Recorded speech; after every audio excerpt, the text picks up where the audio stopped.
Welcome to the Take It or Leave It podcast. Today we're going to be talking about whether we think reboots are ruining Hollywood or aren't ruining them.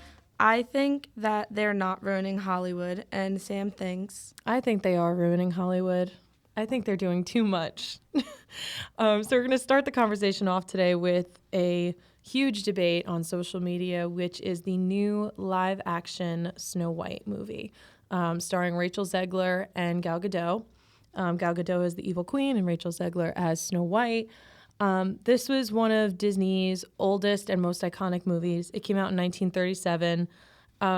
It was just supposed to be like a sweet little fairy tale. And even the press leading up to this movie, this Rachel Zegler girl, which I don't know much about her. I know she's like from New Jersey or like did something around here because my roommate's friend, like Rachel follows her on Instagram, like they're from up north. Oh, wow. So I think she's like from somewhere up north. That's how I knew like who she was. Right. So I knew she was in a few like shows and Broadway shows and had done a few small parts, but I think this was supposed to be kind of her breakout role. I think they were kind of aiming for that success of the other Disney live action movies. Cinderella is the first one that comes to mind just because that one was so good. Beauty and the Beast came out, that got crazy reviews with Emma Watson. The Little Mermaid was the last one that came out that had a lot of mixed reviews just because of the casting. But Snow White has brought so much controversy. It's important to look at the factors that are being criticized by the public. So I have a statistic here that says the Cinderella live action that hit theaters in 2015 had a budget of $95 million. $95 million. And it took home $542 million worldwide in sales. So they broke for sure. They broke. Yeah. So far, Snow White, there's not projecting well at all. It got like a 2.5 on IMDb, on Rotten Tomatoes, all these different platforms that criticize these movies.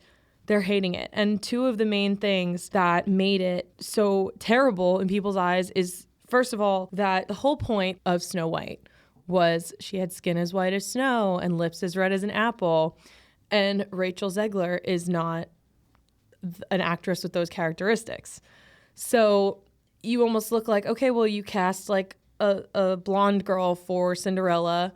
You cast Emma Watson, who had the same kind of characteristics as Belle. Why are we now changing the narrative of what Snow White looks like? Not only to change the narrative, but now the second thing that was a huge red flag about the whole movie was they changed the entire story, which was, oh, she's not going to get saved by the prince who stalks her and whatever. And a lot of women are having a problem with it because they're kind of feeling like, well, why is femininity being frowned upon in Disney now? Like yes, women can be strong leaders, but they can also be allowed to like dream about romance and all of these different qualities that Disney movies had back when the stereotype was, oh, well, the woman's the damsel in distress and then the prince comes and saves her. So women are wondering why that narrative has been taken out. And the third thing, which is super, super huge, is that they CGI'd the seven dwarves. So people are looking at actors like Peter Dinklage, who was the little person in Game of Thrones, and he has had an incredible career. You could have had people who were little people, and they could have taken the place of the seven dwarves instead of being CGI'd to kind of look like realistic versions of the cartoon. You know, you could have had the next Peter Dinklage. You have seven people who are little people who could have been that next person, but they decided to CGI and take that opportunity away from other people. So I just think there's so many things wrong with how they went about this movie, and I think it's a great example of why Hollywood is just kind of on its downfall with the remakes. See, but I feel like with Hollywood, like say they obviously could have went the other route and had seven little people as like the seven dwarves, but I feel like no matter how it is, even with other live actions and remakes that they've came out with, it's like people, there's always going to be a certain percent of the audience that's going to like it and going to hate it. And even if they went the other route, then I feel like people would have still been complaining that it's not really being realistic, quote unquote realistic, to the cartoon. And even with like the storyline, like for me, love Disney, and but I started loving it more as like I got older, and I feel like I know more of like the live action and like more recent stories than like the older ones, if that made sense. Like when I was younger, my mom like wasn't playing like Snow White and stuff. For me, it wasn't like until I got older where my friends would be like, "Oh, you've never seen like the real Snow White?" And I'd be like, "No, like I haven't." But like I've seen for Little Mermaid, I don't remember one thing from like the original Little Mermaid, but I could tell you like everything that happened in the live action. So I feel like the audience like they're targeting is like also a new generation and the generation who kind of was before us and even us that saw these when they were original and stuff, if that makes sense. So I feel like no matter what they're going to do, like whether it's strictly the storyline or whether they did this or did that, there's still going to be like a certain percent of the audience that hates it or that loves it. And obviously, I also saw that Snow White didn't make as much as they thought it was going to make. But even like when it comes out in movie theaters, whether people like hate it or love it, I feel like there's still going to be people who like hate it and shit talk it, but they're going to see it because they want to see what like the whole thing is about as like a whole, if that makes sense. And like I was saying, people are going to see it whether they think they're going to hate it or love it because they do like want to see what it's all about. And I saw a TikTok like yesterday or the day before, and it's a girl that's like dressed up as Snow White, and it was like to like one of the like Disney like magical sounds, and it's like how it feels knowing that like I could see a movie and enjoy it even if like I would have casted it differently or like I would have done something differently, because like I said, I like fell in love with Disney as I got older, which like might sound weird that like I wasn't like watching Disney when I was little. When I got older, like now I'm obsessed with it. And like I feel like it's all like about the magic, and no matter what's done, like whether it's one way or another, people are still going to find a way to ruin that. And like even with the storyline, like I said, they're targeting like a new generation, and I think they're trying to please one audience but then taking away from the other side. Yeah, I get that. And I think when you have, say, like 4 and 5-year-olds of this generation, if their parent isn't playing them the original, obviously they're not going to know the difference. They're not going to know the difference between whether Ariel was black or white, depending on which one they watch, which is fine.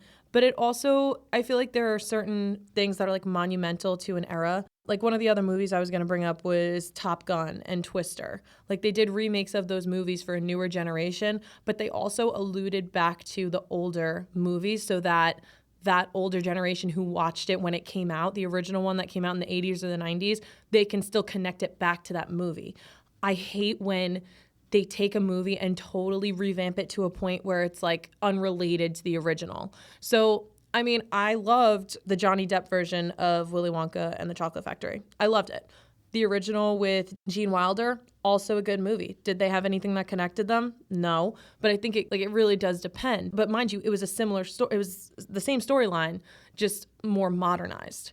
I think when you take a storyline that has been written and has been iconic for so many generations and then you totally change it, it's like, why? Because I grew up on the phrase like, if it ain't broke, don't fix it. Why are you gonna mess with something that was already so iconic? Same thing with like the Star is Born movies. There's like 3 or 4 different versions of that movie. They all kind of follow the same plot line except they move with the generation, so that I understand. But I think taking something like Snow White and you're going to totally rewrite what her character was about. The whole point of her character, and I think this is really important like for young women who idolize these princesses when they were little, because I was one of those girls. Like I was a Cinderella girl, I was a Belle girl, like I wanted to be dancing around in a mansion in a gown and reading books and, you know, serving tea and all this stuff. Like that's what you grow up on if you watch those movies. And I think there's something that's so important in being okay with being the strong character, but also like it's also okay to want love and want a relationship. And I think by these movies teaching young girls that like, no, you can't, you're not supposed to have a guy. You're supposed to be independent. I think that's great. Like you can be independent too, but it's not that you have to completely shut off that romantic, fictional fairy tale part of your life either. And I think that's something I learned like when I was kind of a teenager.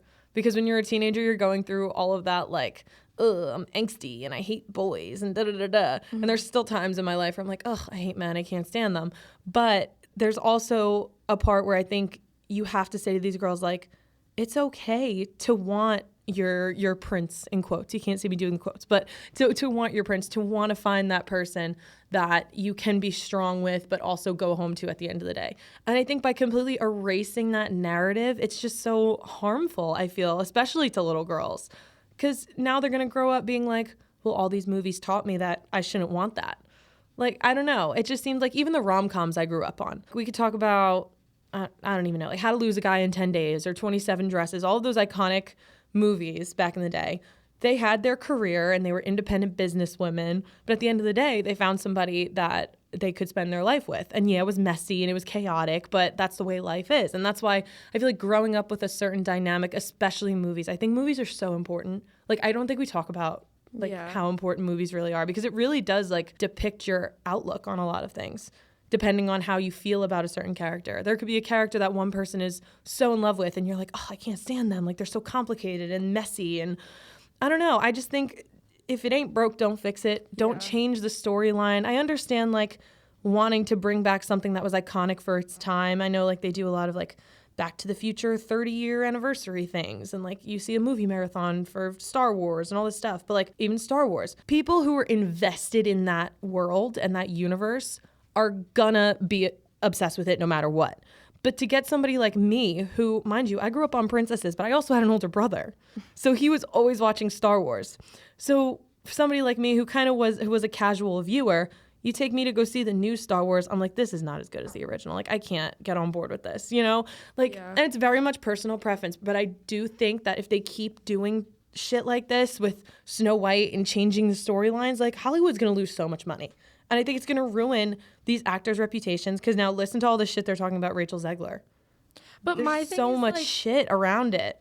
My thing is like going into it, obviously, like she has like the script, she watches the original, she like these characters know it. So if you're still like willing to go forward with it, like knowing that and like that something's being changed, that's like their own call. And if I think I just have like a very much like I don't give a fuck attitude, because like that's your call, and if you still want to do it knowing people may not like it, then like okay, that's on you. Even with seeing the movie, like if you see it and you don't like that, okay, you never have to watch it again. Watch the original. You know what I mean? But like some people like won't mind it, and that's like the people who will like bring in the money and like go see it and like buy it and stuff like that. And I think like for me, like I said, to me, like even going now, like as an adult, like Disney's all about the magic. So then when there's like bad stuff and like bad press and like there's issues and stuff like that, I'm like, no, like it's ruining the magic. Now I'm getting upset and now I don't like it.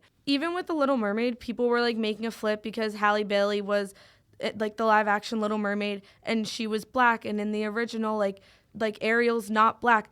Literally who cares? Literally who cares? She had a good voice. I loved the movie. I saw it twice. And I also think like seeing stuff on TikTok and like even with like Barbies, like seeing like representation of like different cultures and skin colors and for kids like do matter too. It's like one of those things where like obviously this is like a dramatic stretch, but like when you go to a souvenir shop and like nothing has your name on it and you're like upset. So like for me, I'm like, now imagine like a little girl's like just wants a Barbie or even like an American Girl doll. If she wants an American Girl doll that like looks like her and now none of them look like her and now she's upset. Who gives a fuck if you care that she's black? To someone, that matters. Right. So I understand that in one sense, and I totally understand what you're saying.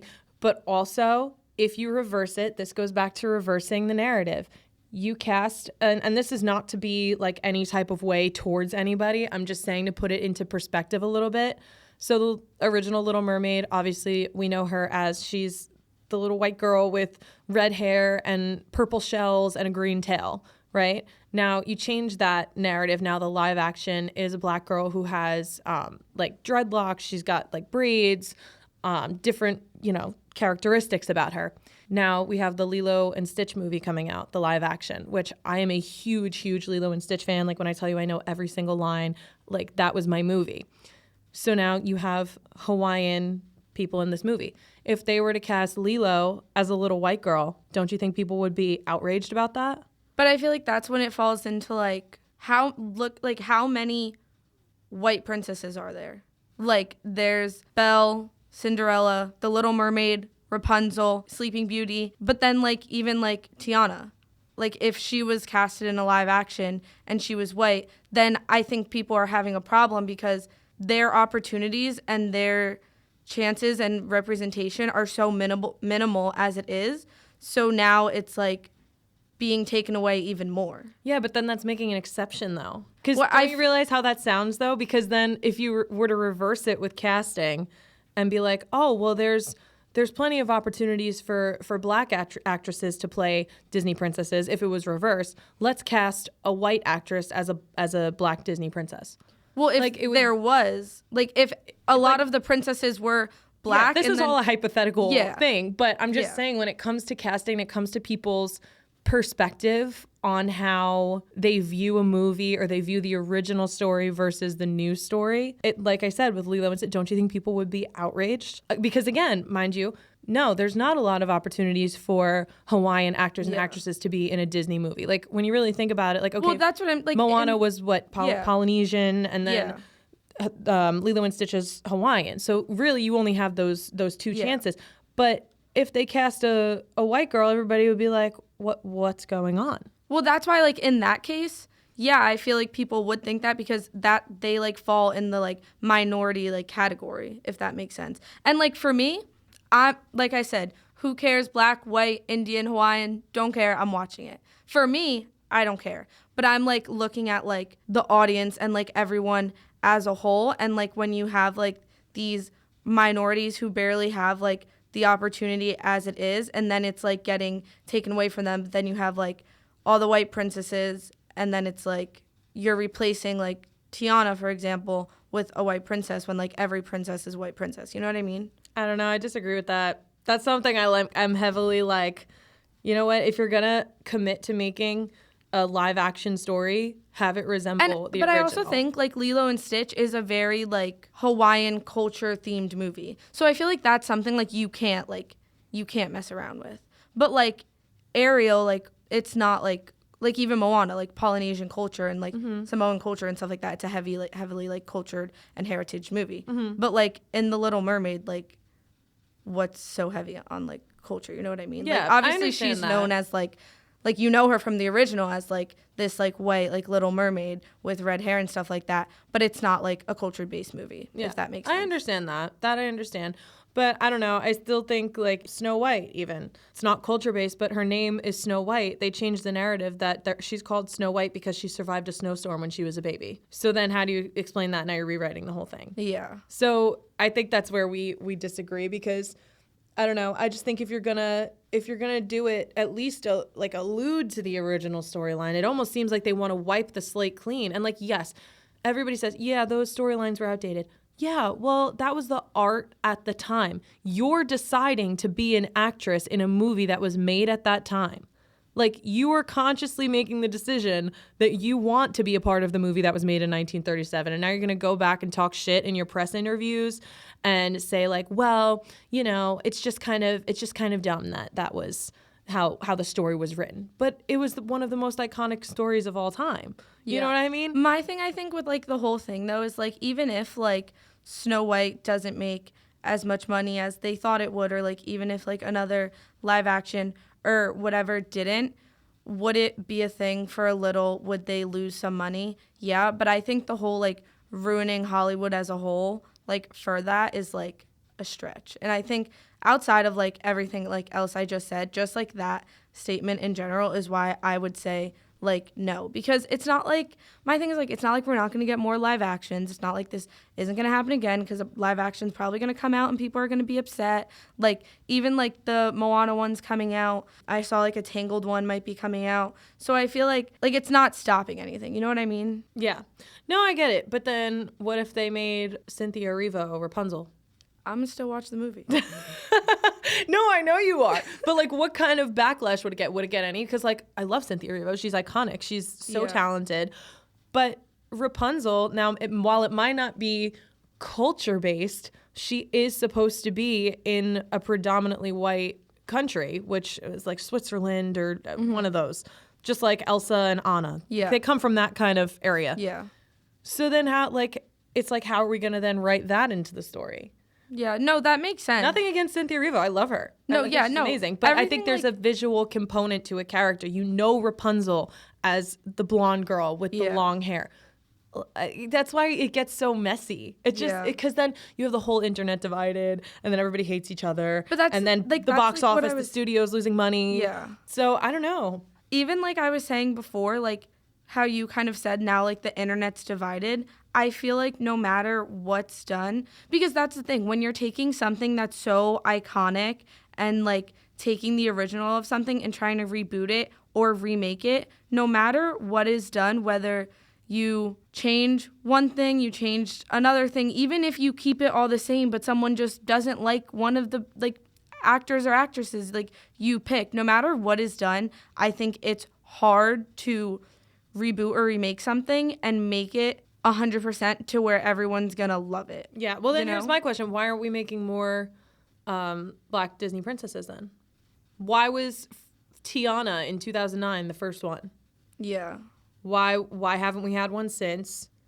Why did we pick like Polynesian culture, like Moana? Why didn't we go back to we're gonna have another Hawaiian one like Lilo and Stitch, except it won't be a princess, it'll be a different type of story. You know what I mean? Yeah. So it's, you know. I feel like that's also something that like runs with like the time of things, because like think about like how far back like original like, and like it's sad to like say, but like think about like when Cinderella and stuff came out, like if they came out with a black princess then, the world would have been shook to its core. Like, well, yeah, because look at the era too. That was the civil rights era. But now I'm saying Tiana came out in 2009. Princess and the Frog came out in 2009. All this time we've been modernizing and working towards these different movements like Black Lives Matter. Why hasn't Disney? Why is nobody asking that question? Why hasn't Disney been making all this time? You spend all this money doing another Cinderella, another Beauty and the Beast, another Sleeping Beauty. And why all that time? Why weren't you spending that money on a new black princess? Right? So you could ask that question too. You got me there. But you got me there. I'm not going to lie. But you know what? Hit up Disney. Yeah. But moving off of like the Disney debate, I think there are movies that, you know, you hear them come out and they're like, oh my God, like people can be so divided. Like, oh my God, I loved the Vince Vaughn version of Psycho. Or, oh my God, he did a terrible job in Psycho. It should have just been the original and kept the original. Why do it again? You know what I mean? But I think there's like iconic things that people want to redo. Yeah. And it gets really tricky because then once you've had one, it's like, here, sell me this pen. And okay, I bought the pen. Okay, here's another one of the exact same thing. Buy it again. But I just spent money on the last pen. Why am I going to, you know what I mean? Well, I think it's also like remaking such iconic films and like TV shows and like rebooting them.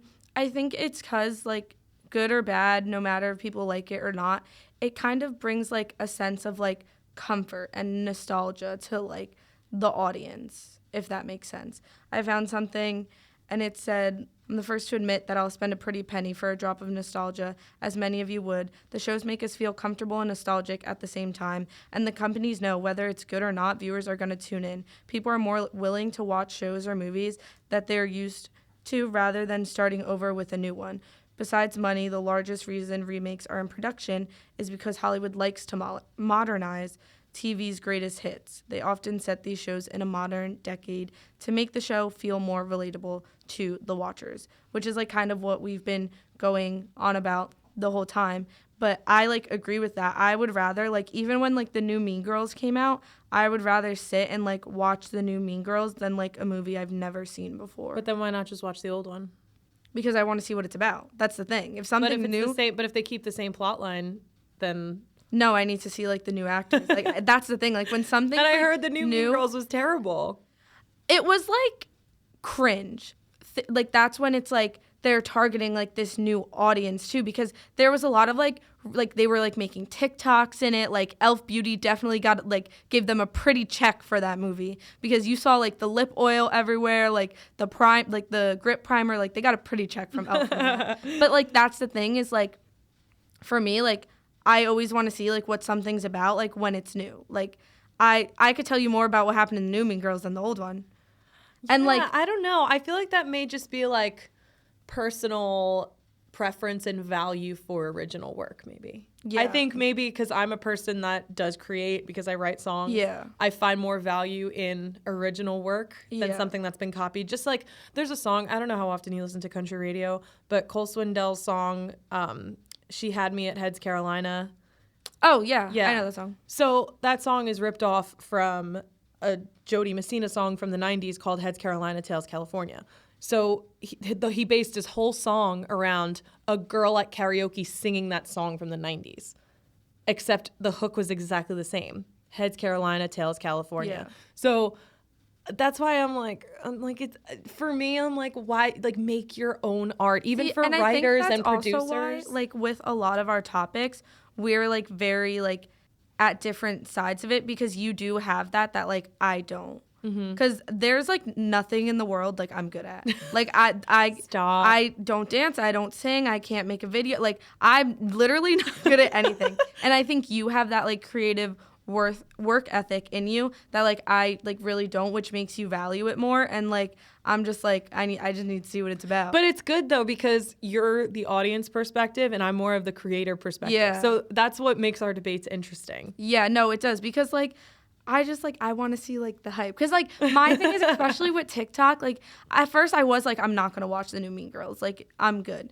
but then like I was like seeing 15-second clips on my TikTok and I was like you know what, maybe I'm gonna watch it. Yeah. And then I watched it, but like I was saying, it wasn't like it was terrible, it was just like very cringe, like they were making TikToks in it, but that's where it goes back to also like targeting this new audience. So now they have like the people who watched the original Mean Girls who like want to see what the different one is, and then also targeting this new audience that like doing things that like obviously wasn't done in the same Mean Girls because like they weren't using TikTok to like kind of bring that new audience and younger generation in. Yeah. I think it just makes it a little like hard when they make it so far off that a new generation doesn't know that there was an original movie. So like Twisters, the original movie Twister came out in the 90s with Bill Paxton, and I was terrified of that movie. I was so scared of it for the time because for that era, it looked so real.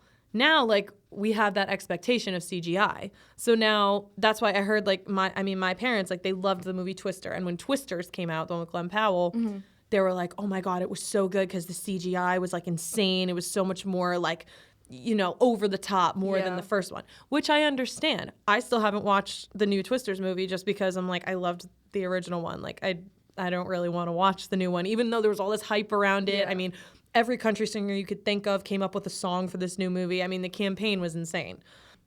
But I just think when you value original work like that, it's hard to then watch a new one to compare it to. Yeah, no, see, I could definitely like see that, and if I had that like same like mindset and like creativity that like you had, I feel like I would understand that more. That's why sometimes even when we debate, I'm like, "Yep, she cooked me. I'm good," because it's like hard to like argue when it's like yours is so technical, and I'm just like, bro, who gives a fuck? Like literally, just watch it. Well, if you don't like it, don't watch it. If you like it, go see it. Literally, who cares? I maybe just be like highly opinionated, but. So maybe. So we're going to move on to our snubbed or dubbed segment. Today, our snubbed or dubbed is movies that had remakes. So snubbed is the remake wasn't good, dubbed is the remake was good, and we enjoyed it. So what is our first movie we're discussing? The first one we are going to do is Spider-Man, and then we're going to do the Tobey Maguire one, the original one, and then the Andrew Garfield remake. I'm saying the remake is dubbed. That's the only Spider-Man I will sit through and watch the whole thing. Like, if someone's like, oh, like, let's watch Spider-Man, like, it's going to be Andrew Garfield or I'm not watching. No. Tobey Maguire. Yep. No. Yep. Okay. Yep. Tobey Maguire was... Like, why? Because it was 2000s cringe, and it just had all the nostalgia in it that, you know, you talk about so much. That all right, you agree love to disagree, bro. Okay, just because you have a crush on Andrew Garfield.